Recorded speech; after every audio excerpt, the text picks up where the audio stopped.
Each term is of the form x power n, so we use d by dx of x power n equal to nx power n minus 1. We find f dash x.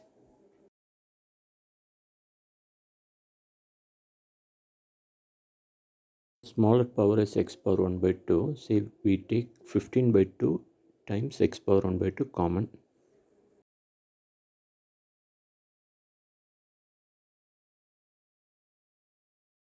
So f dash x equal to 15 by 2 times root x times brackets 1 minus x.